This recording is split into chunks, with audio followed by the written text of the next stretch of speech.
نحمده ونصلي على رسوله الكريم اما بعد فقد قال الله تبارك وتعالى كما ورد في سورة آل عمران اعوذ بالله من الشيطان الرجيم بسم الله الرحمن الرحيم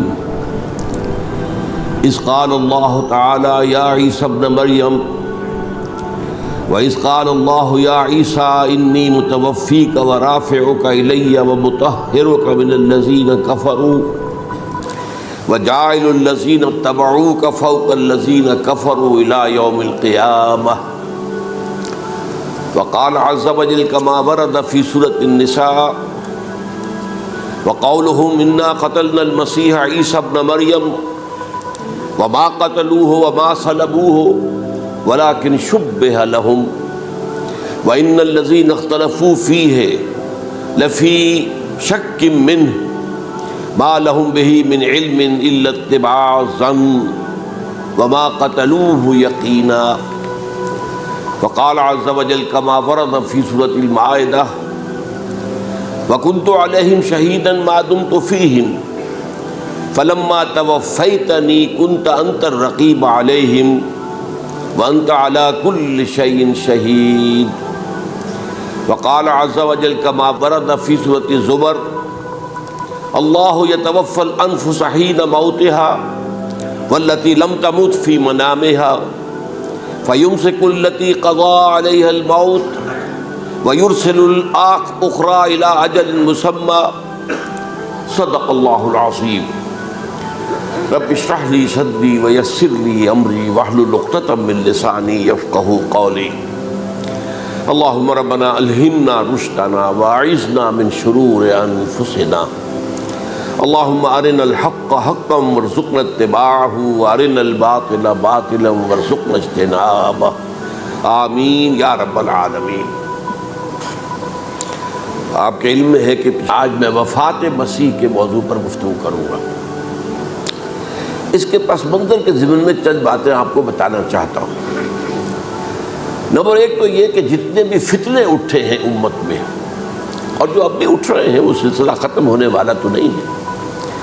ثلاثون دجالون کذابون چلتا رہے گا قیامت تک۔ تو ان میں ایک مشترک بات یہ ہوتی ہے کہ وہ کسی ایسے مسئلے کو جس پر کہ موجودۃ الوقت حالات جو ہوتے ہیں ان کے مطابق فضا سازگار ہوتی ہے اور اس کا کوئی جذباتی پہلو بھی ہوتا ہے، لیکن جو امت کے اجماع کے خلاف ہوتا ہے اس پر ڈیرا لگاتے ہیں، اس پر گفتگو کرتے ہیں، اس کو لوگوں کے منوا لیتے ہیں۔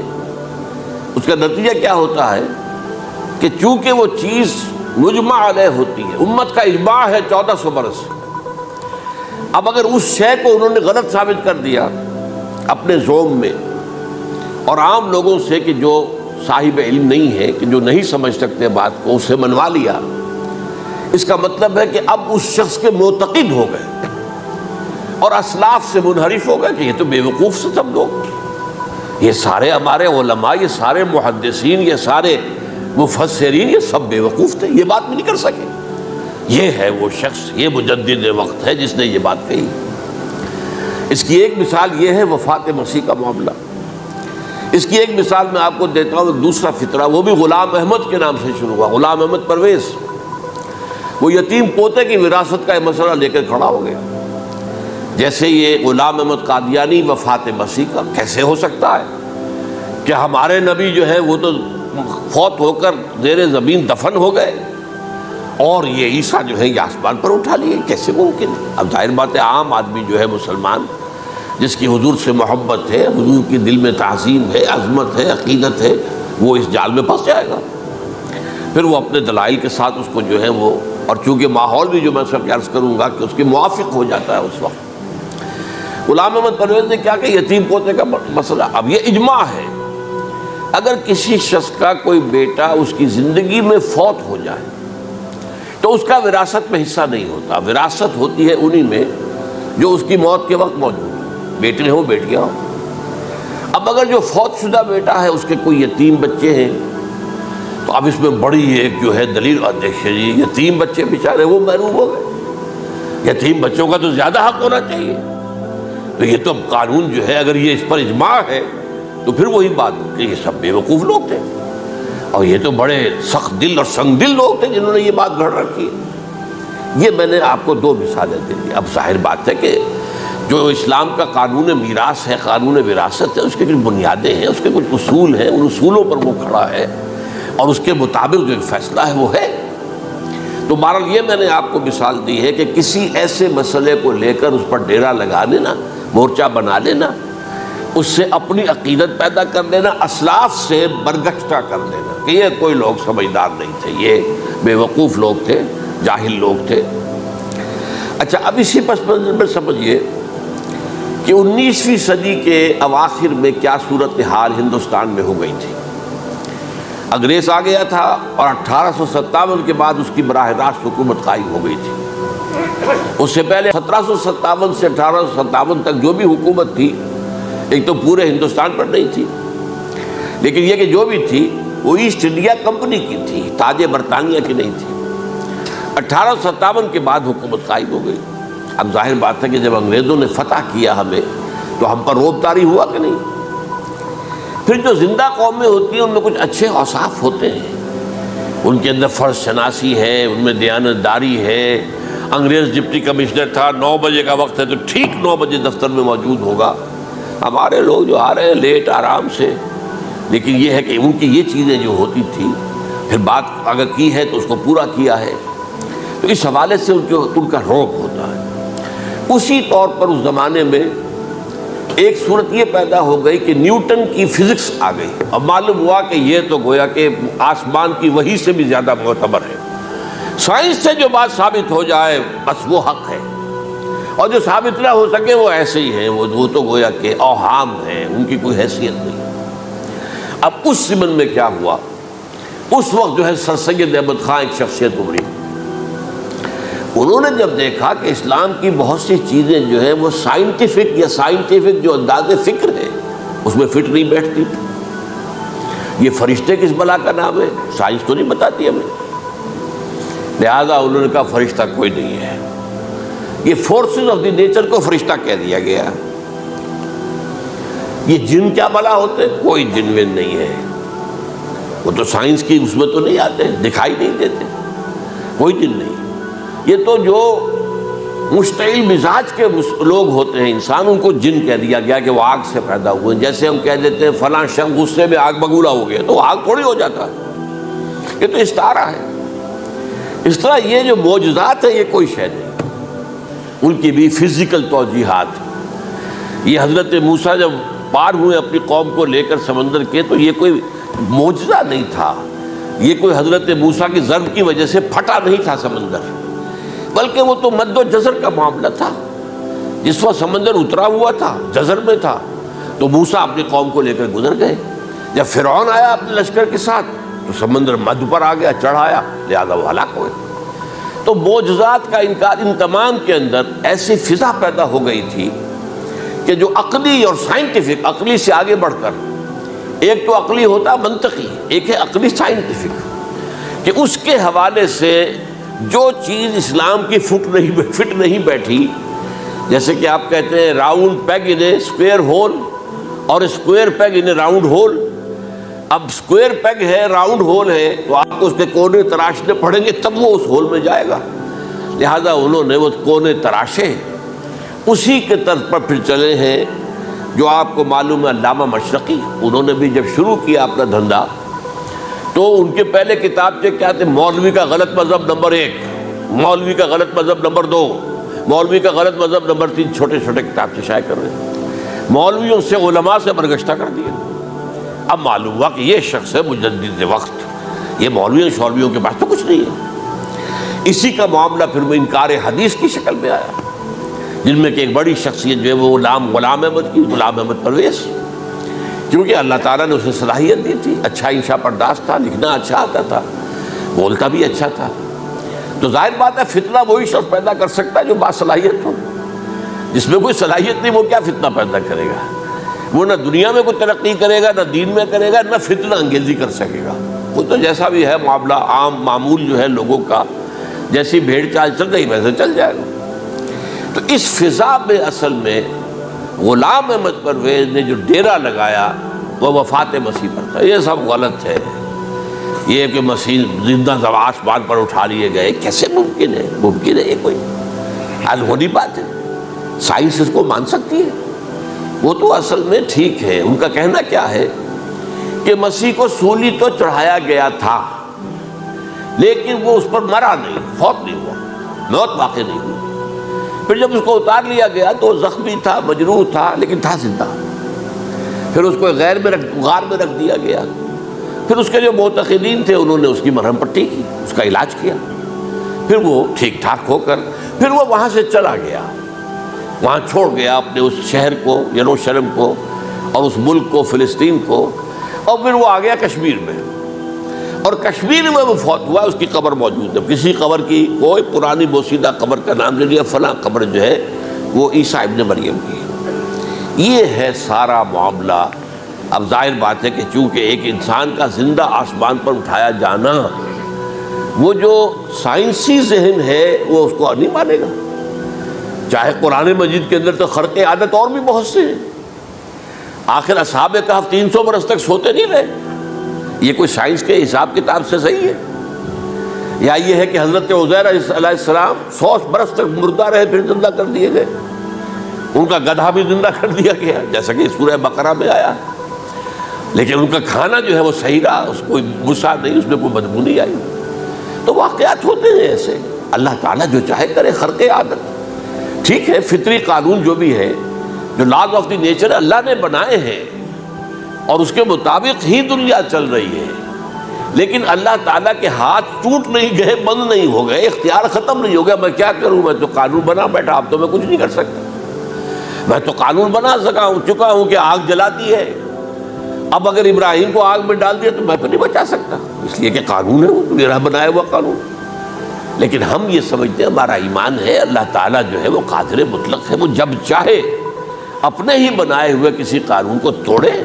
اسی کو کہتے ہیں خرق عادت۔ خرق کے معنی ہوتا ہے پھاڑ دینا، توڑ دینا۔ جیسے کہ وہ سورہ کہف میں لفظ آتا ہے کہ وہ حضرت موسیٰ کو جن کے پاس بھیجا گیا تھا، بزرگ کے پاس، انہوں نے اس کشتی کا جس میں وہ سوار تھے اس کا ایک تختہ پھاڑ دیا، توڑ دیا، خرقہ۔ تو خرق عادت، عادت سے مراد کیا؟ عام عادی قانون، laws, physical laws, chemical laws, جو بھی دنیا میں چل رہا ہے، بایولوجیکل لاز، ان کو جب چاہے اللہ توڑے اور اپنی خصوصی مشیت کا اس کے اندر اظہار کر دے۔ اب اس سلسلے میں جو میں نے آیات آپ کو سنائی ہیں، اور اسی طرح کی کچھ اور آیات بھی ہیں، ان میں قادیانی نے اور قادیانیوں نے اصل ڈیرا لگایا ہے لفظ وفات پر۔ اصل میں یہ لفظ کیا ہے جو لوگ عربی زبان سے واقف نہیں، ان کو بڑی آسانی، وفات وفات وفات، یہ تو آ گیا، توفیتو، توفیتا، متوفی کا، اے موسیٰ میں تمہیں وفات دے دوں گا، اے اللہ جب تو نے مجھے وفات دے دی، وفات تو قرآن میں ہے۔ پھر اس کے ہوتے ہوئے یہ مفسرین کو کیا ہو گیا؟ ان کا دماغ خراب ہو گیا تھا۔ یہ تمام محدثین جو ہیں اتنی عقل بھی نہیں تھی۔ تو یہ وہ بات جو میں پہلے بیان کر چکا ہوں۔ اب میں آپ کو بتاتا ہوں اصل میں عربی زبان کا قاعدہ۔ عربی زبان کے اندر ایک سے حرفی روٹ ہوتا ہے، اس سے الفاظ بنتے چلے جاتے۔ مختلف کھانوں میں پانی ہے، پانی کو آپ نے گلاس میں ڈال دیا، کوئی اور شیپ ہو گئی، کپ میں ڈالا کوئی اور شیپ ہو گئی، اور تشت میں ڈالا کوئی اور شیپ ہو گئی، شیپ تو بدل جائے گی، ہے تو وہی کا وہی پانی۔ تو اسی طریقے سے مثلاً میں مثال دے رہا ہوں آپ کو، علم یعلم، علم، کسی شے کو جان لیا، عالم یعلم، اعلاماً، کسی کو کچھ بتا دیا، علم خود جان لیا، اور عالم یعلم اعلاماً، کسی کو کچھ بتا دینا، علم یعلم تعلیماً، کسی کو کوئی بات بڑی اچھی طرح ذہن نشین کرانا، بار بار دہرانا، سمجھا دینا، یہ تعلیم ہو گئی۔ تعلم یتعلم تعلماً، خود علم حاصل کرنا۔ اب عالم یعلم سے عالم بنا، اور علم یعلم سے معلم بنا، اور تعلم یتعلم سے خود علم حاصل کرنا، اس سے متعلم بنا، متعلم جو کہ علم حاصل کر رہا ہے۔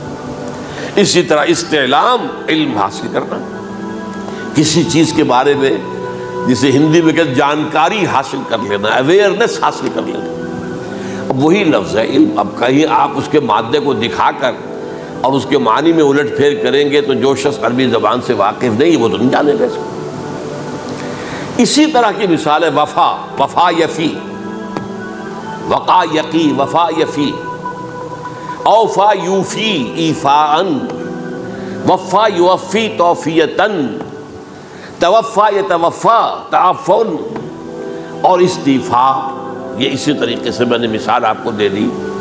وفا یفی کے مادے سے اس مصدر سے کوئی لفظ قرآن میں نہیں آیا، لیکن اردو میں آپ کو معلوم ہے نا بڑا پیارا مصرع ہے، وہ وعدہ ہی کیا جو وفا ہو گیا۔ بھئی وعدہ وفا کرو، وعدہ پورا کرو، اس کے معنی ہے پورا کر دینا، کسی کو کوئی چیز پوری دے دینا۔ اور اس کے بعد اوفا یوفی، اس کے معنی بھی وہی ہے، بھرپور۔ اس سے بنے گا اوفو بعہدی اوف بعہدکم، یہ جو سورہ بقرہ کے 5ویں رکوع میں آیا ہے، یہودیوں تم میرے عہد کو پورا کرو تو میں تمہارے عہد کو پورا کروں گا، تم میرے عہد کو پورا کرو، میں نے تم سے عہد لیا تھا کہ جو رسول نبی امی آئیں گے، نبی رسول امی، اس کو تمہیں ماننا ہے، اس کا ساتھ دینا ہے۔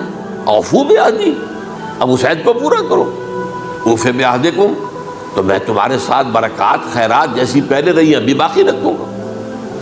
وفا یوفی، پورے اہتمام سے پورا کر دینا، کسی کو دے دینا چیز پورے اہتمام کے ساتھ، جیسے علمہ یعلم، پورے اہتمام کے ساتھ درجہ بدرجہ ایک بات ذہن نشین کرنا۔ یوفی، اس کا جیسے وَإِبْرَاهِيمَ الَّذِي وَفَّى، ذرا اس ابراہیم کا تذکرہ کرو جس نے سارے تقاضے جو اللہ کے تھے پورے کر دیے، بھرپور، جو امتحان آیا اس میں وہ ثابت قدم نکلے۔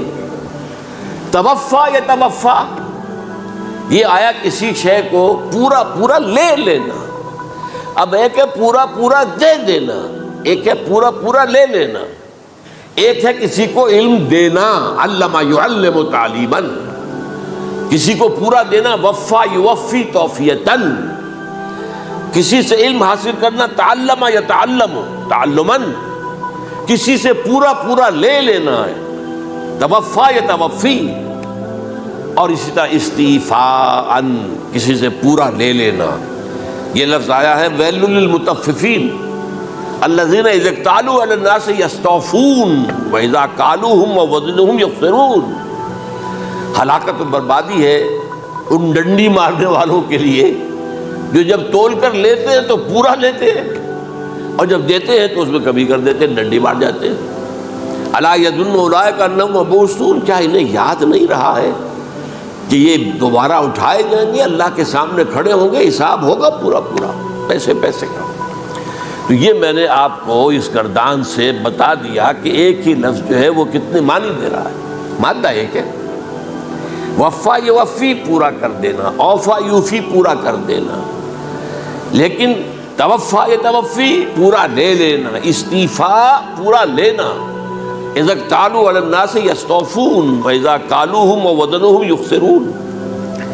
اب دیکھیے اس میں قرآن مجید جو ہے اس کے ضمن میں سب سے جو فیصلہ کن آیت ہے وہ سورہ زمر کی ہے، اور یہ جو میں نے پچھلی مرتبہ بھی آپ سے کہا تھا، لا یاتیہ الباطل من بین یدیہ ولا من خلفہ، قرآن پر باطل حملہ آور ہو ہی نہیں سکتا، نہ سامنے سے نہ پیچھے سے۔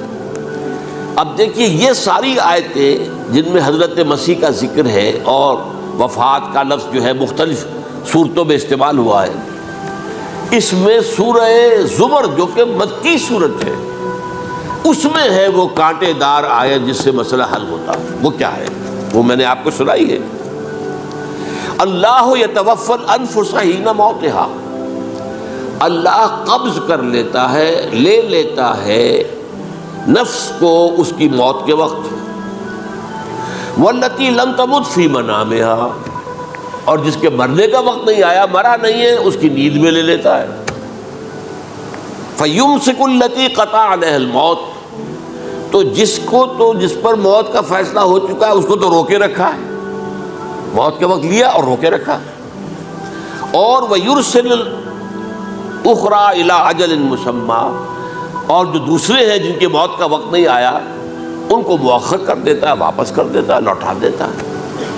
اب سوال یہ، نیند میں کیا چیز اللہ لیتا ہے؟ کیا جان لیتا ہے؟ ظاہر بات ہے نہیں، شعور نہیں چلا۔ ایک ہے انسان کا شعور، وہی تو سب سے اعلیٰ شے ہے، سب سے اونچی چیز تو وہی ہے۔ یہ شعور ختم ہو گیا تو انسان کہاں رہا؟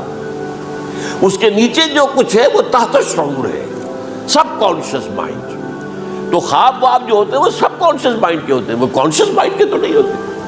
جو کانشیسنس ہے، شعور جو ہے، اور خاص طور پر خود شعوری، وہ نیند میں اللہ سلب کر لیتا ہے۔ تو محض شعور کے لیے بھی وفات کا لفظ آ گیا۔ ابھی تو جان یہی ہے، جو سویا ہوا ہے وہ مرا تو نہیں ہے، زندہ ہے۔ البتہ جب جس کو ہم موت کہتے ہیں وقت آیا تو شعور بھی لے لیا، جان بھی لے لی، دو چیزیں لے لی۔ حضرت عیسیٰ پر پورا اطلاق ہوا، مجسم عیسیٰ کو لے لیا، شعور بھی لے لیا، جان بھی لے لی اور بدن بھی لے لیا۔ تو گویا کہ لفظ توفا کا کامل اطلاق تو صرف عیسیٰ پر ہو رہا ہے۔ ہم جب مرتے ہیں تو ہمارا جسم تو یہی رہتا ہے، وہ تو گیا قبر میں، پورا قبض نہیں کیا اس نے، پوری شے کو اپنے قبضے میں نہیں لیا، جسم تو یہی ہے۔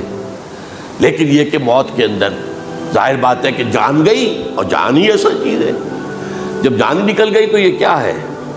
یہ تو یوں سمجھیے کہ اب ایسی چیزیں جلدی سے قبر میں دبا دو ورنہ یہ سڑے گی، گل جائے گی۔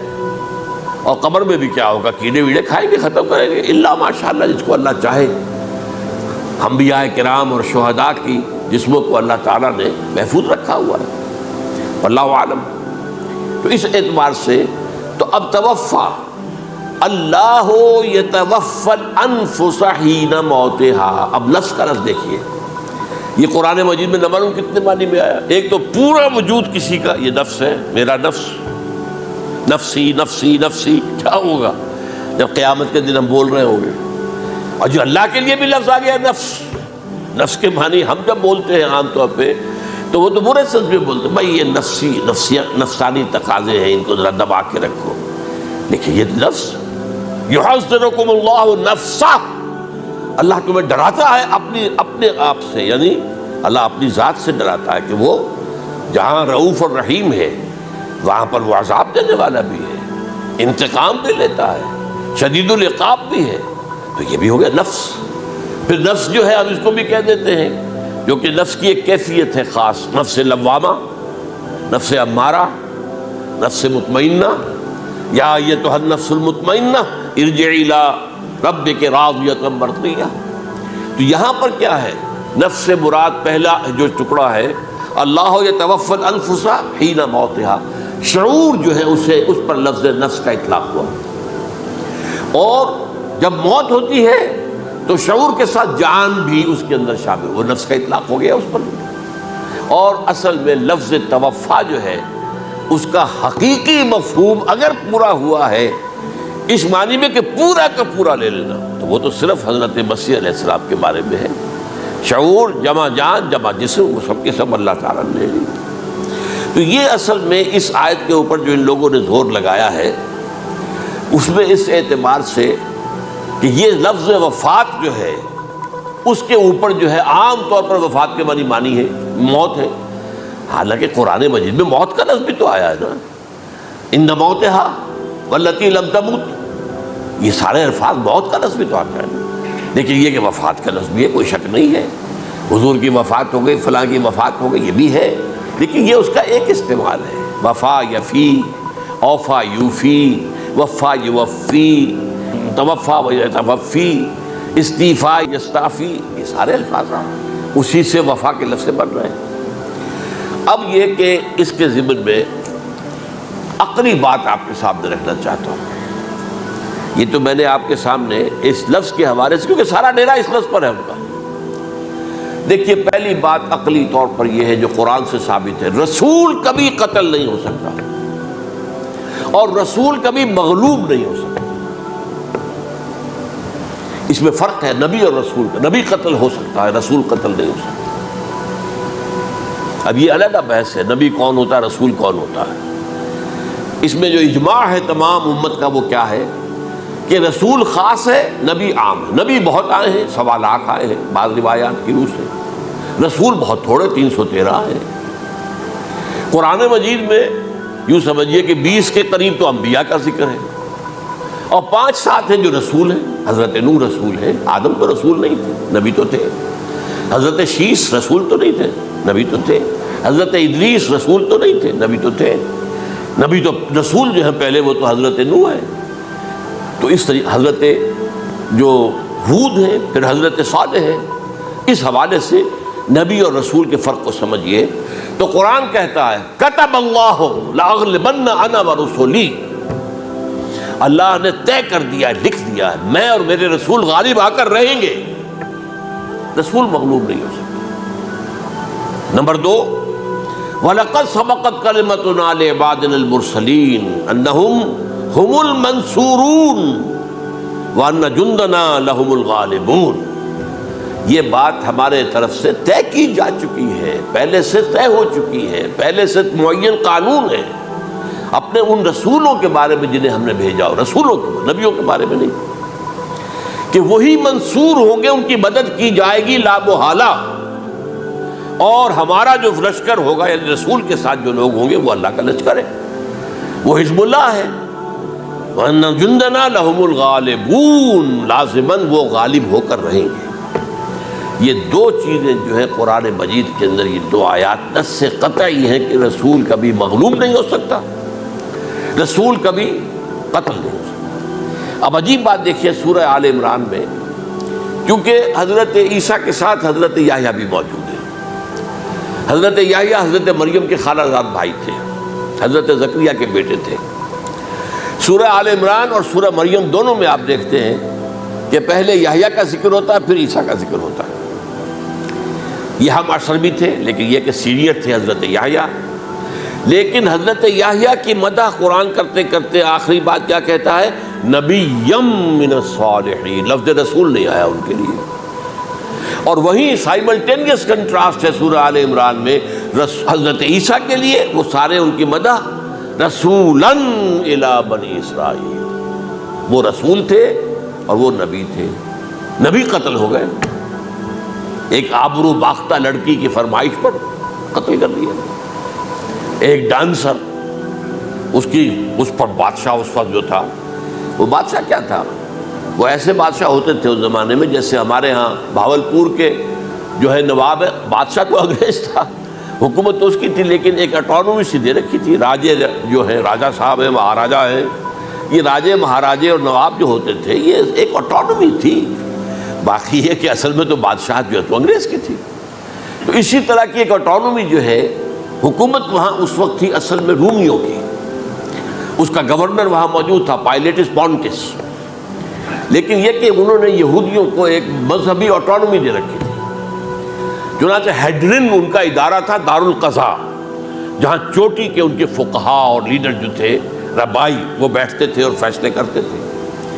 کسی مذہبی معاملے میں جو فیصلہ وہ کر دیتے تھے، یہ ان میں معاہدہ تھا، وہ فیصلہ جو ہے وہ پھر ایگزیکیوٹ کیا جائے گا، وہ فیصلہ آخری ہوگا ان کا، وہ خود تو سزا نہیں دے سکتے، سزا تو گورنر دے گا، لیکن یہ کہ اگر ہیڈرن جو ہے ان کا جو وہ ہے ادارہ ٹاپ کا، وہ اگر سزا دے دے، سلا دے، تو گورنر کو وہ سزا دینی پڑے گی، یہ ان کا طے تھا معاملہ۔ تو اس نے حضرت مسیح علیہ السلام کو مرتد قرار دیا، جو ہیڈرن ان کا سب سے اونچا ادارہ تھا۔ اس اعتبار سے ان کو جو ہے، لیکن جیسا کہ میں بتا رہا تھا کہ حضرت عیسیٰ رسول تھے، وہ قتل نہیں ہو سکتے تھے، مغلوب نہیں ہو سکتے تھے، لیکن حضرت یحییٰ نبی تھے، ان کو وہی جو اس وقت کا جو یہودیوں میں سے جو بادشاہ تھا نام کا، جو ہیروڈ اینٹیپاس، یوں سمجھیے کہ اس نے کچھ بہت حرام کاری کی ہوئی تھی، شاید اپنے بھائی کی کسی بیوہ کو، وہ مجھے ایگزیکٹلی یاد نہیں ہے، بغیر اس کے کہ وہ عدت مدت پوری ہو پھر نکاح ہو، اسے اپنے گھر میں ڈالا ہوا تھا، اور اس کی جو لڑکی تھی اس کے اوپر بھی عشق آ گیا تھا، آپ کو دل آ گیا تھا، شادی بھی کرنا چاہتا تھا اس سے، اور اس کا ڈانس تھا، اس پر کہا مانگو کیا مانگتی ہو۔ تو اس نے کہا، اس لیے کہ حضرت یحییٰ جو ہے تنقید کرتے تھے بہت کہ یہ تم کیا حرام کام کر رہے ہو، تم نے جس طریقے سے جس عورت کو گھر میں ڈالا ہوا ہے تم گناہ کر رہے ہو، تم شریعت کے خلاف کام کر رہے ہو۔ اس کو کہا تھا یو ڈاٹر آف سن، اس لڑکی کو کہا تھا تم جو کہ گناہ کی بیٹی ہو. اور وہ ناراض تھے, اور وہ ملکہ بھی جو تھی اس وقت تھی, اور یہ اس کی بیٹی بھی بہت ناراض تھے. تو انہوں نے کہا, مجھے وعدہ لے لیا کہ دیکھو جو کہہ رہے ہیں, جو مانگوں گی بعد میں پڑے گا مانگنا. ہاں مانگوں گا, مجھے یحییٰ کا سر چاہیے. ایک دفعہ تو وہ کانپ گیا, اسے اندیشہ تھا کہ اگر یحییٰ کو میں نے قتل کر دیا تو یہودیوں کے اندر ہو سکتا بغاوت ہو جائے. لیکن پھر اس نے پھر تانا دیا, تم کیسے بادشاہ ہو, اپنا وعدہ پورا نہیں کرتے. پھر انہوں نے کہا ٹھیک ہے, حکم دیا. اور وہ جیل میں تھے پہلے سے, وہاں گیا اور جو ہے ان کا سر قلم کیا, لا کے پیش کر دیا. تو نبی جو ہیں جن کی بڑی مدح ہوئی ہے سورہ مریم کے اندر, جب آپ پڑھیں گے تو ان کی شان جو ہے, لیکن نبی تھے, صرف رسول نہیں تھے. اور حضرت عیسیٰ رسول تھے, رسول قتل نہیں ہو سکتا, نبی قتل ہو سکتا. تو یہ قاعدہ جو ہے وہ بھی قرآن نے اس سائملٹینیس کنٹراسٹ کے حوالے سے سورہ آل عمران میں حضرت یحییٰ اور حضرت عیسیٰ کا تقابل کر کے بتا دیا. تو ایک تو بات یہ ہے کہ اس اعتبار سے میں جو آپ کو آیت سنا چکا ہوں, یہ جو جرائم جو ہے سورہ نساء کے اندر یہودیوں کے اللہ تعالیٰ نے بیان کیے ہیں, ان میں سے یہ بھی ہے وَقَوْلُهُمْ إِنَّا قَتَلْنَا الْمَسِيحَ عِيسَى ابْنَ مَرْيَمَ. اور ان کا یہ کہنا کتنا بڑا جرم ہے جو یہ کہہ رہے ہیں, ہم نے عیسیٰ ابن مریم کو قتل کر دیا. لیکن یہاں ایک عجیب کیفیت ہے, رسول اللہ کے رسول کو. عام طور پر اس کی کنسٹرکشن کو لوگ سمجھے نہیں ہیں, وہ سمجھتے ہیں انہوں نے خود ہی کہا رسول اللہ, انہوں تو رسول اللہ کہتے تو قتل کیسے کرتے. یہ اللہ نے کہا, اچھا ان کا کہنا یہ کہ اللہ کے رسول کو قتل کر دیا. وَقَوْلُهُمْ إِنَّا قَتَلْنَا الْمَسِيحَ عِيسَى ابْنَ مَرْيَمَ رسول اللہ, ان کا یہ کہنا کہ ہم نے عیسیٰ ابن مریم کو, مسیح کو قتل کر دیا, وہ اللہ کے رسول کو. وَمَا قَتَلُوهُ وَمَا صَلَبُوهُ, انہوں نے نہ اسے قتل کیا نہ سولی پہ چڑھایا, وَلَكِنْ شُبِّهَ لَهُمْ, بس مشابہت پیدا کر دی گئی ان کے لیے, شبہ میں ڈال دیا گیا ان کو. وَإِنَّ الَّذِينَ اخْتَلَفُوا فِيهِ لَفِي شَكٍّ مِّنْهُ, اور جو لوگ اختلاف کر رہے ہیں ان کے بارے میں وہ بس شکوک میں مبتلا ہیں. مَا لَهُمْ بِهِ مِنْ عِلْمٍ, ان کے پاس کوئی علم نہیں ہے, إِلَّا اتِّبَاعَ الظَّنِّ, صرف گمان کی پیروی کر رہے ہیں. وَمَا قَتَلُوهُ يَقِينًا, اور ہرگز قتل نہیں کیا. یہ کلیئر سورہ نساء کی آیت نمبر 157 ہے. اب یہاں ایک سوال پیدا ہوتا ہے, پھر کون قتل ہوا؟ واقعہ تو ہوا ہے, سولی کا واقعہ ایک ہسٹوریکل واقعہ ہے. پھر کون صلیب پہ چڑھا؟ حضرت عیسیٰ تو صلیب پر نہیں چڑھ سکتے, اس لیے کہ صلیب کی موت کو سمجھا جاتا تھا بہت ذلت کی موت ہے, بہت حقارت کی موت ہے, بہت ملعون موت ہے. تو جب عیسیٰ مغلوب نہیں ہو سکتے تو صلیب پہ کیسے چڑھا دیے جائیں گے؟ قتل ہونا تو بعد میں ہوگا نا, پہلے تو آپ صلیب پر لٹکائیں گے اس کو نا, تب وہ جب مرے گا تو کہیں گے قتل بھی ہو گیا, ہم نے قتل کر دیا. صلیب کیا ہوتی تھی یہ معلوم ہے آپ کو؟ ایک لمبی لکڑی, ایک جو ہے ٹرانسفرس آ جائے گی اس کے اوپر, اور اس میں سے یہ ہے کہ اس کے دونوں, ایک شخص کے جو ہے دونوں ہاتھ وہ نیل کر دیے جاتے تھے, یہ جو اوپر جو ہے کراس کا جو نشان ہے وہ کیلیں ٹھوک کر لگا دیے گئے, اور پاؤں دونوں جو ہے وہ پیروں کے اندر کیلیں ٹھوک کر وہ اس لمبی لکڑی کے ساتھ جو نیچے سے آ رہی ہے اس میں لگا دیے. اب وہ بلیڈنگ ہو رہی ہے, اس کا جو حال ہے پتلا ہو رہا ہے, اس کا رفتہ رفتہ سسک کر مرتا ہے نا, اسی لیے اسے کہتے ہیں بڑی ملعون موت ہے. ایک ہے آپ نے پھانسی دی کسی کو, ایک جھولا جھولتا ہے وہ گیا, ختم ہو گیا. آج کل تو کیا ہوتا ہے, کرسی پہ بٹھایا, ذرا کرنٹ چھوڑا اور گئے صاحب, کو ٹیکا لگایا پتہ ہی نہیں چلا, اور پیٹ ٹیکے کے ساتھ آدمی مر گیا. یہ بھی ہوتا ہے, لیکن یہ کہ بدترین موت جو ہے صلیب کی موت ہے. تو یہ واقعہ تو ہوا ہے صلیب کا, لیکن یہ کہ کون مرا. اب دیکھیے عیسائیوں کا کہنا کیا ہے, عیسیٰ صلیب پر چڑھے, وہاں فوت ہو گئے, مر گئے, پھر انہیں نکالا گیا, ایک قبر میں رکھ دیا گیا. لیکن قبر وہ جو تھی اس طرح نہیں تھی زمین میں کھودی ہوئی, بلکہ ایک پہاڑ کے اندر ایک چھوٹا سا کھو تھا, غار سی, وہاں رکھ دیا گیا. لیکن وہاں سے وہ زندہ ہو گئے. اگلے دن جب لوگ آئے تو دیکھا وہ قبر تو خالی ہے, عیسیٰ کہاں گئے؟ وہ زندہ ہو کر آسمان پر اٹھا دیے گئے, اور آسمان پر جانے سے پہلے وہ اپنے حواریین سے ملے بھی تھے, کہا میں زندہ ہوں. یہ ہے ان کا عقیدہ. اور اس کے بعد یہ بھی عقیدہ ہے کہ دوبارہ آئیں گے، قیامت کے قریب آئیں گے، یہ بھی عقیدہ ہے۔ ہمارا عقیدہ کیا ہے؟ نہ سولی پر چڑھے نہ قتل ہوئے، بلکہ اللہ نے انہیں اٹھا لیا، بل رفعہ اللہ الیہ، اللہ تعالیٰ نے انہیں اٹھا لیا۔ جیسے کہ آتا قرآن میں، یا عیسیٰ انی متوفیک ورافعک الیہ، اے عیسیٰ میں تمہیں قبض کر لوں گا، قبضے میں اپنے لے لوں گا اور اپنی طرف اٹھا لوں گا، رافعک الیہ، یہ قرآن مجید کا قول ہے۔ البتہ یہ ہمارا بھی عقیدہ ہے کہ وہ دوبارہ آئیں گے، وَإِنَّهُ لَعِلْمٌ لِلسَّاعَةِ، وہ قیامت کی ایک عظیم ترین نشانی ہوں گے کہ جب وہ آئیں گے، اور اس کے بعد جو ہے یا جو اینٹی کرائسٹ ہوگا کہ جو کہ جھوٹا عیسیٰ ہوگا، جھوٹا دعویٰ کرے گا، جسے کہ مسیح الدجال کہا گیا، اس کے ساتھ مقابلہ ہوگا، اسے قتل کریں گے اور تمام یہودی اس کے بعد قتل ہو جائیں گے، جو بھی اس وقت تک کفر پر قائم رہیں گے۔ اگر ان میں سے کوئی اس وقت حضرت عیسیٰ پر ایمان لے آئے تو وہ شاید بن جائے۔ بہرحال یہ ہے یہود، ان کا جو ہے قادیانیوں کا وہ عقیدہ کیا ہے؟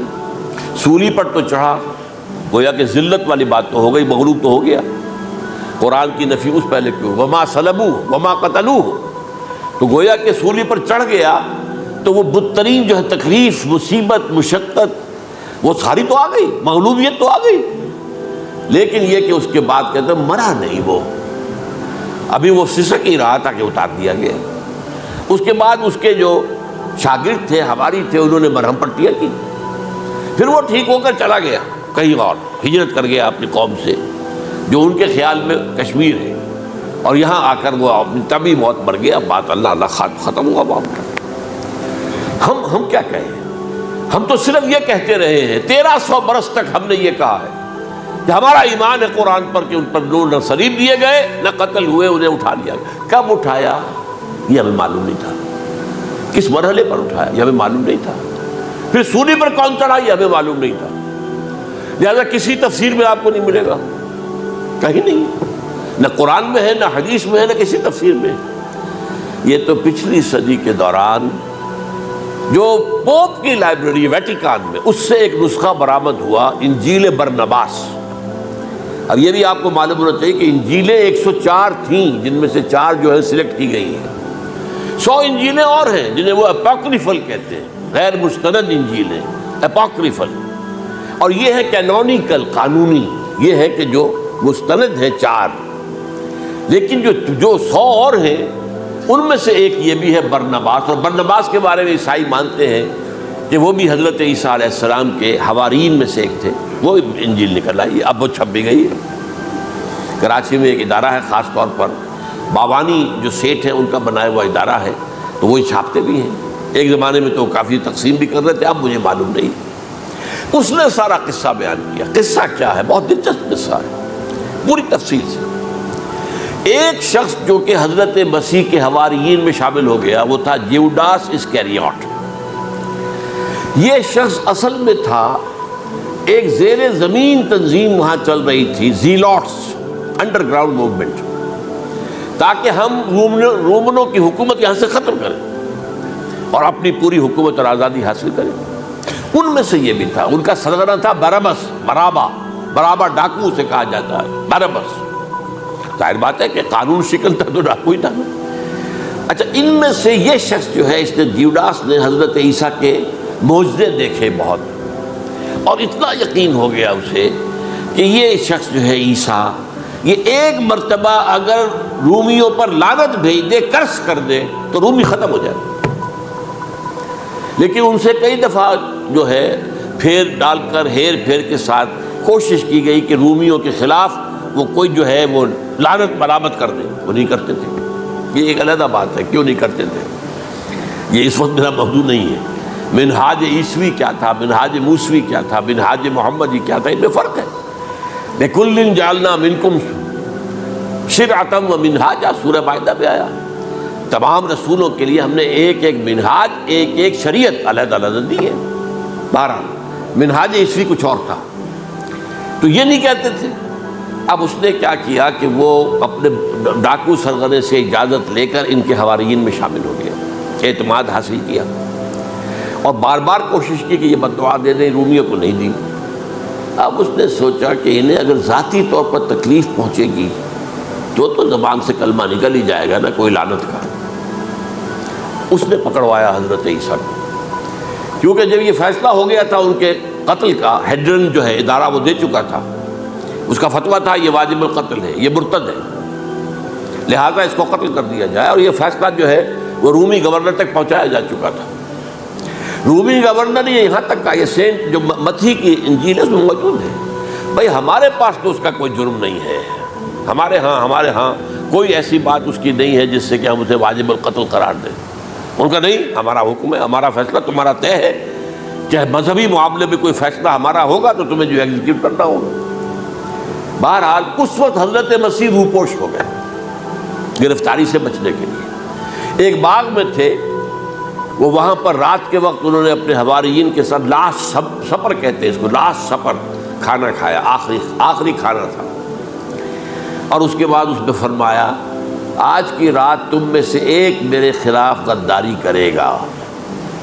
یہ کہہ کر حضرت مسیح تو ایک کوٹھڑی میں چلے گئے جو ہوتی ہے باغ کے اندر، کوئی کھرپے ورپے جو ہے، کوئی وہاں پہ کسیاں رکھی ہوئی، تو اس میں خود جا کر عبادت میں مصروف ہو گئے. اپنے حواریین سے کہا کہ تم بھی عبادت کرو. وہ حواریین سو گئے. اب یہ اسکریوٹ جو ہے یہ اٹھا، یہ گیا رومیوں سے جا کر کہا میں پہنچا دیتا ہوں عیسیٰ تک، پکڑوا دیتا ہوں، آؤ میرے ساتھ. 30 ان کے آدمی آئے. اس سے کہا باغ کے باہر کھڑے رہو تم، میں اندر جاؤں گا، تھوڑی دیر کے بعد تم آنا، جسے میں کہوں اے میرے استاد، پکڑ لینا اسی کو. یعنی رومنز کو معلوم نہیں تھا کہ یہ کون ہے عیسیٰ، لیکن یہ کہ یہ تو یہودیوں کو معلوم تھا نا سب کچھ. ہوا کیا کہ وہ جب اندر آیا ہے اور کوٹھڑی میں داخل ہوا، اسی وقت اس کی شکل بدل دی گئی حضرت مسیح کی. شبہ لہم، مشابہت پیدا کر دی گئی، شبیہ بدل دی گئی، اور چھت پھٹی، 4 فرشتے اترے اور حضرت مسیح کو لے کر آسمان پر چلے گئے. تو باہر آیا وہ، تو جیسے ہی وہ یہ باہر آیا وہ باقی ہماری جاگ گئے، اے ہمارے استاد. اسی وقت جو ہے وہ رومی داخل ہو گئے، وہ پکڑ لیا. تو اصل میں گرفتار ہوا ہے برنباس کی انجیل کے مطابق یوڈاس اسکریوٹ، وہ سولی چڑھا ہے. لعنتی موت اس پر آئی. کیوں آئی ہے؟ غداری کی اس نے، بٹرے کیا حضرت مسیح علیہ السلام کو. تو وہ تو مستحق تھا، کوئی ظلم نہیں تھا. اگر عیسیٰ کی جگہ کسی اور کو دے دیا جاتا ایسے کسی کو پکڑ کر تو وہ تو ظلم ہو جاتا نا، اس کا تو کوئی جرم نہیں تھا. تو یہ تو واقعی مجرم تھا. وہ سولی چڑھا ہے اور حضرت عیسیٰ کو اٹھا لیا. یہ ہے وہ ساری تفصیل جو کہ انجیل برنباس کے اندر موجود ہے. The gospel of our lord according to saint Barnabas, یہ اس کا نام ہے. ایونجیلیم برنابے، یہ جو ہے یونانی زبان میں اس کا نام ہے یا لیٹن میں. بہرحال یہ ہے معاملہ. تو پہلی بات تو یہ ہے کہ عقلی طور پر رسول نہ مغلوب ہو سکتا ہے نہ قتل ہو سکتا ہے. ہمارا عقیدہ ہے ماں صلبوہ ماں قتلوہ. لیکن یہ کہ اگر یہودی، اگر جو قادیانی مانتے ہیں سولی چڑھ گئے تو صلیب تو ہو گئی، قرآن کی نفی تو ہو گئی، ہاں مرا نہیں، یہ دوسری بات ہے. دوسری بات یہ ہے کہ رسولوں کے باب میں اللہ کا قانون کیا ہے. اگر کسی قوم کی طرف رسول کو بھیجا اور اس قوم نے بحیثیت مجموعی انکار کر دیا، رد کر دیا، ریجیکٹ کر دیا، پوری قوم ہلاک، اور رسول اور اس کے جو چند ساتھی ایمان لے آتے تھے وہ وہاں سے ہجرت کر کے چلے جاتے تھے. لیکن ہجرت کر کے جاتے تھے تو اس کے بعد کسی اور مقام پر کریں گے اہل نظر تازہ بستیاں آباد. پھر وہاں پر ایک اور انہوں نے جو ہے اپنا مرکز بنایا، ایک نئی امت کھڑی ہو گئی. اس کی سب سے بڑی مثال کیا ہے؟ قوم عاد ختم ہوئی حضرت ہود علیہ السلام کو ریجیکٹ کرنے کے باعث، ہلاک کر دی گئی. حضرت ہود علیہ السلام اپنے ساتھیوں کو لے کر، یہ قوم عاد تھی عرب کا جزیرہ نما عرب کے جنوبی علاقے کے اندر، جو اب صحرا ہے، بہت بدترین صحرا ہے، الربع الخالی جسے کہتے ہیں، خالی ہے. وہاں کوئی زندگی کے آثار ہے ہی نہیں، نہ کوئی پتیاں ہیں، نہ کوئی گھاس ہے، نہ کوئی انسان ہے، نہ کوئی حیوان، کچھ نہیں. الربع الخالی بدترین صحرا ہے. وہ صحرا ایسا ہے کہ اس کے اندر کوئی چیز ٹکتی نہیں ہے، جو چیز اوپر ہوگی وہ دھستی چلی جائے گی، اندر چلی جائے گی. ورنہ عام صحرا کے اندر ریت کے اوپر اونٹ بھی چلتا ہے، انسان بھی چلتے ہیں، لیکن اس میں نہیں. تو یہاں پر قوم عاد جو ہے آباد تھی، اور اب جو ہے وہ سیٹلائٹ سے دیکھ لیا گیا ہے کہ قوم عاد کا جو بڑا بادشاہ تھا شداد، اس نے جو جنت بنائی تھی وہ موجود ہے، زیر زمین اسی صحرا کے نیچے دفن شدہ موجود ہے، جس کو کہا گیا ہے الم تر کیف فعل ربک بعاد ارم ذات العماد التی لم یخلق مثلها فی البلاد، ایسے ایسے ستونوں والا جیسے پہلے دنیا میں بنے ہی نہیں تھے۔ وہ قوم عاد تھی، بڑی زبردست قوم تھی، قوم جبارین، لیکن یہ کہ اس کے بعد ہلاک ہو گئی۔ اب حضرت ہود اپنے مسلمان ساتھیوں کو لے کر نکل گئے جزیرہ نماء عرب کے مغربی کونے میں جا کر، شمال مغربی کونے میں آباد ہو گئے۔ وہاں ایک نئی قوم پیدا ہوئی، سمود۔ اب یہ اسلامی بستی بن گئی، لیکن اس کے اندر بھی پھر بعد میں زوال آیا، پھر وہاں نبی بھی آئے، لیکن اس کے بعد یہ کہ آخری رسول بھیجے گئے حضرت صالح، اور وہ بھی ہلاک ہوئے کیونکہ حضرت صالح کو انہوں نے رد کر دی۔ تو یہ میں نے مثال دی ہے آپ کو کہ رسول جو ہے وہ وہاں سے اگر ہجرت کرتا ہے تو ہجرت کر کے وہ یہ نہیں جان بچا کے جا کے گمنامی میں کہیں مر گیا، وہ تو جا کر اپنے ساتھیوں کو لے کر جائے گا، اور جا کر جو ہے وہاں پر جو ہے ایک نئی جگہ پر آباد ہوگا، ایک نئی تہذیب ابھرے گی۔ تو یہ تو نہیں ہوا، یہ گمنام ہو کر آ کر کشمیر میں مر گیا تو اس کی کیا حیثیت ہوئی؟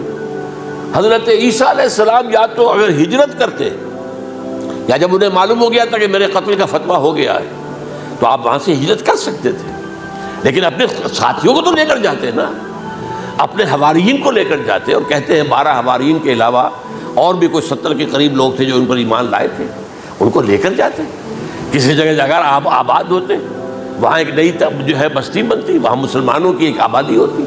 تو ان میں سے تو کوئی شے بھی نہیں ہوئی، بات ہی ختم ہو گئی۔ لہذا عقلی طور پر بھی یہ بات ثابت نہیں ہو سکتی، خلاف عقل ہے، قرآن کے اصولوں کے خلاف ہے کہ وہ پھولی چڑھے ہوں لیکن مرے نہ ہوں، پھر اتر گئے تو مرہم پٹی کر دی۔ اچھا، کیا رومنوں کو اور یہودیوں کو پتہ نہیں چلا کہ مریم پٹی ہو رہی ہے اس کی اور عیسیٰ مرا نہیں ہے؟ اگر ان کے پتہ چل جاتا تو کیا وہ چھوڑ دیتے؟ اب مرہم پٹی کے بغیر تو 12 جو شخص سولی پر لٹکا رہا ہے وہ تو تقریباً مردہ ہی ہوتا ہے نا۔ وہ چلیے ہو سکتا ہے کہ کوئی ایسا امکان ہو کہ اس کی نبض ابھی چل رہی ہو اور وہ اتار لیا جائے اور مرہم پٹی کر لی جائے تو بچ جائے، لیکن یہ کہ پھر اس کے بعد وہ اگر وہاں سے ہجرت کرتے تو وہاں سے وہ اپنے حواریین کو لے کر جاتے اور کسی نئی جگہ پر جا کر آباد ہوتے۔ ان دونوں اعتبارات سے یہ بات ناقابل قبول ہے، ناقابل یقین ہے۔ لیکن اسی مسئلے کو لے کر انہوں نے، جو جیسا کہ میں نے بتایا تھا، وفات ہو گئی، کیسے ہو سکتا ہے ہمارے نبی جو سید المرسلین ہیں وہ تو زیر زمین دفن ہو گئے اور یہ جو آسمان پر اٹھا لیے گئے، یہ کیسے ہو سکتا؟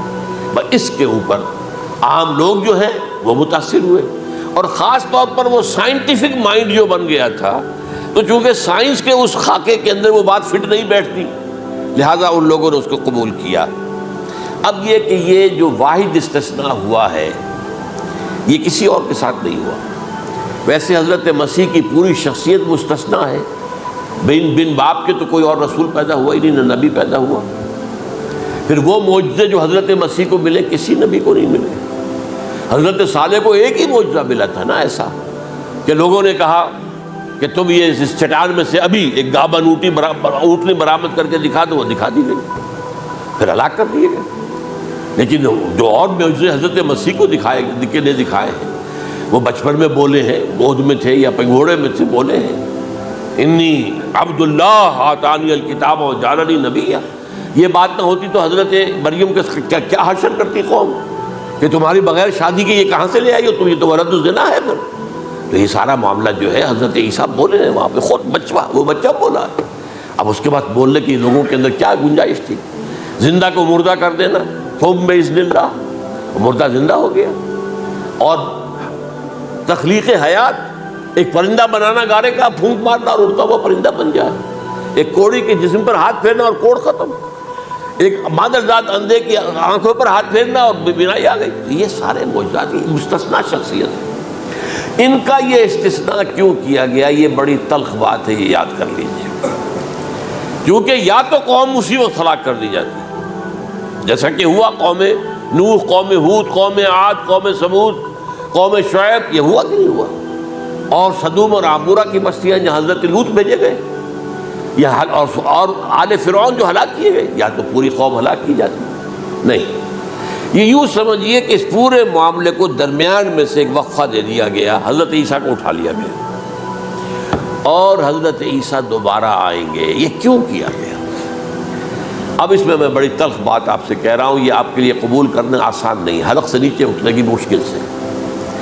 اس قوم کو زندہ رکھا گیا ہے جو ملعون اور مغضوب علیہم قوم ہے. سب سورہ فاتحہ میں مفسرین لکھتے ہیں ضالین یہ نصارہ ہیں اور مغضوب علیہم یہ یہودی ہیں. اور قرآن کہتا ہے لعن الذین کفروا من اہل الکتاب علی لسان داؤد عیسی ابن مریم، لعنت کی گئی ایک ملعون اور مغضوب قوم کے ہاتھوں. آخری امت محمد اور اس کا بھی بہترین حصہ، اس پر عذاب ان کے ہاتھوں آئے گا. عربوں پر عذاب یہودیوں کے ہاتھوں، اس لیے ان کو بچایا گیا. یہ میں نے کئی دفعہ واقعہ سنایا، مولانا اصلاحی صاحب بتایا کرتے تھے، کیونکہ وہ راجپوت تھے، یو پی کے راجپوت مشرقی حصے کے. کہ ہمارے ہاں کوئی نوجوان اگر کوئی بڑی گری ہوئی حرکت کرتا تھا تو اس کے سر پر چمار کے ذریعے، چمار کے ہاتھوں جوتا لگوایا جاتا تھا. اگر راجپوت کے سر پر راجپوت کا جوتا گرا تو چلو تکلیف تو ہوئی، لیکن یہ کہ راجپوت ہی کا جوتا گرا ہے نا، پڑا ہے. لیکن راجپوت کے سر پر چمار کا جوتا، جس کو آپ انگریزی میں کہتے ہیں to add insult to injury, وہ تکلیف بھی ہے جوتا کھانے کی اور انسلٹ ہے کہ ایک چمار مار رہا ہے. یہ امت سب سے خیر امت ہے، کنتم خیر امت اخرجت للناس. اس کے لیے عذاب بھی بدترین آئے گا. اور کن پر آئے گا؟ اس امت کا جو اصل نیوکلیس ہے عرب، جس کے بارے میں حضور کی حدیث موجود ہے ویل للعرب، عرب کے لیے بہت بڑی ہلاکت. اور آج ہماری نظر میں آ رہا ہے وہ ملعون اور مغضوب علیہم قوم، ان کے سینے کے اندر خنجر کی طرح بھونکی گئی ہے. اور 30 کروڑ کے قریب عرب بے حمیتی، بے غیرتی، بزدلی، کمزوری، ذلت، مسکرت کی مثال بنے ہوئے. کوئی بول سکتا ہے اس اسرائیل کے خلاف؟ کو بول سکتا ہے؟ 30-35 لاکھ آدمی ہے اسرائیل کے اندر یہودی، اس سے زیادہ تو امریکہ میں 50 لاکھ کے قریب. کل 1.25 کروڑ آدمی ہے یہ یہودی پوری دنیا کے اندر. لیکن دیکھیے جو چاہتا کرتا ہے. جب چاہا اس نے عراق کے ایٹمک انسٹالیشن کو تباہ کر دیا، اور سعودی عرب کی فضا میں اس کو فیول کیا ہے انہوں نے. دوبارہ ری فیولنگ جو ہوئی ہے ان کے جہازوں کی، وہ سعودی عرب کی فضا میں ہوئی. یہ صورت جو ہے عربوں کے اوپر. اور اب جو آنا ہے آرمگیدان، کیونکہ پوری عیسائی دنیا یہودیوں کے قبضے میں ہے. اور یہ رومی ایک حدیث کی روح سے 80 علم لے کر حملہ آور ہوں گے تم پر. اور یہ ہوگا مڈل ایسٹ میں. آپ کو معلوم ہے پوری دنیا میں کہا جا رہا ہے 3rd ورلڈ وار جو ہونے والی ہے وہ مڈل ایسٹ میں ہوگی. اور میں ٹوائنبی کا قول آپ کو سنا چکا ہوں، 1950 کا قول ہے اس کا. یہ اس وقت تک تو سوال ہی پیدا نہیں ہوتا تھا. سارا تصادم جو ہو رہا تھا وہ ایک طرف روسی اور اس کے ساتھی تھے، روس اور اس کے ساتھی، دوسری طرف یہ مغربی یورپ اور امریکہ تھا. کوئی مسلمانوں اور عیسائیوں کی کسی جنگ کا تو کوئی امکان نظر ہی نہیں آتا تھا. لیکن ٹائنبی نے کہا ہے، جو سب سے بڑا فلاسفر آف ہسٹری ہے 20ویں صدی کا، کہ اب جو جنگ ہوگی بڑی، جو اس نیکسٹ سینچری کی، 21st سینچری کی، وہ در حقیقت کمیونزم کے درمیان اور کیپٹلزم کے درمیان نہیں ہوگی، بلکہ عیسائیوں اور مسلمانوں کے درمیان ہوگی. یہ میں اس کا حوالہ بھی پورا آپ کو دے چکا ہوں، اس نے یہ کہاں یہ بات کہی. تو یہ ہے، یہ بات جان لیجیے. اور مڈل ایسٹ میں ہوگی، گریٹر اسرائیل بنے گا. حدیث میں خبریں یہ سارے مسلمان ممالک تمہارے ہاتھ سے نکل جائیں گے. مسلمانوں، یہ عراق اور اردن اور یہ اور وہ، یہاں تک کہ ترکی، سعودی عرب کا بھی شمالی حصہ نکل جائے گا. البتہ مدینے کا جو ان کا پروگرام ہے اس کو اللہ نہیں پورا ہونے دے گا. مدینے میں داخلے کی ان کو اجازت نہیں ملے گی. بہرحال یہ سارا کچھ ہونے والا ہے. وہ وقت بھی آنے والا ہے کہ حضور کی ایک حدیث کے مطابق ایک شخص کے 1000 بیٹے ہوں گے تو 999 ختم ہو جائیں گے، ایک بچے گا. یہ وقت بھی آنے والا ہے کہ حضور فرماتے ہیں اتنی بڑی جنگ ہوگی، اتنی خوریزی ہوگی کہ پوری زمین اٹ جائے گی لاشوں سے. تو پرندہ جو ہے، کوئی ایک تو پرندے ہوتے ہیں کہ جو مردار خور ہے، گدھ ہے، وہ تو بڑی خوشی سے اتریں گے، تناول فرمائیں گے لاشوں کو. اسی طریقے سے کوے ہیں، چیلے ہیں. لیکن جو نفاست پسند پرندے ہیں وہ لاش کے اوپر اترنا نہیں چاہتے. تو ایک پرندہ اڑتا چلا جائے گا، اسے کہیں زمین پر اترنے کی جگہ نہیں ملے گی، لاشیں ہی لاشیں ہوں گی. یہاں تک کہ وہ تھک ہار کر اس کے جو ہے پر جواب دے جائیں گے، گرے گا تو لاش پر گرے گا. یہ وقت آنے والا، اور یہ یہودیوں کے ہاتھوں، یا یہودیوں کے جو سپورٹرز ہیں اس وقت، جو ان کے ہاتھ میں آلہ کار ہیں، ان کے ہاتھوں آنا ہے۔ میرے نزدیک اس کام کے لیے اس ملعون قوم کو، کہ جو حضرت عیسیٰ کے زمانے سے ملعون ہو چکی ہے، اس کو باقی رکھا گیا ہے، اسے یہ موقع دیا گیا ہے۔ اس نے اسرائیل بنا لیا ہے، تقریباً 2000 سال کے بعد وہ دوبارہ آ کر آباد ہوئے اس سرزمین میں جہاں سے نکال دیے گئے تھے 70 عیسوی کے اندر۔ یہ سارا کچھ کیوں ہو رہا ہے؟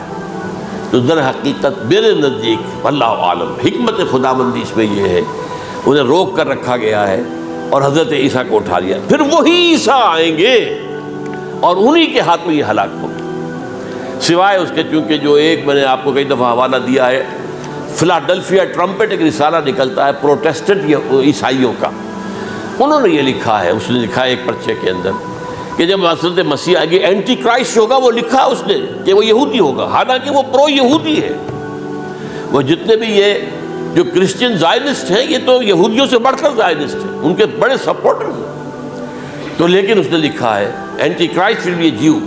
ابھی کچھ عرصے پہلے آپ کو یاد ہوگا نوسٹریڈیمس کا بڑا چرچا ہو گیا تھا، اس کی جو ہے وہ پیشن گوئیاں اور یہ کہ ایک مسلمان ہوگا اینٹی کرائسٹ، اور صدام کے بارے میں اشارے کیے جا رہے تھے کہ وہ اینٹی کرائسٹ ہوگا وغیرہ وغیرہ۔ لیکن انہوں نے لکھا ہے کہ وہ اینٹی کرائسٹ یہودی ہوگا، اور اس نے لکھا 80% یہودی قتل ہو جائے گا۔ یہ میں نے ایک تعویل کی ہے اپنے ذہن میں کہ 20% شاید وہ ہوں جو حضرت عیسیٰ کی جو سیکنڈ کمنگ ہے، آمد ثانی کے موقع پر ان پر ایمان لے آئیں اور وہ بچ جائیں۔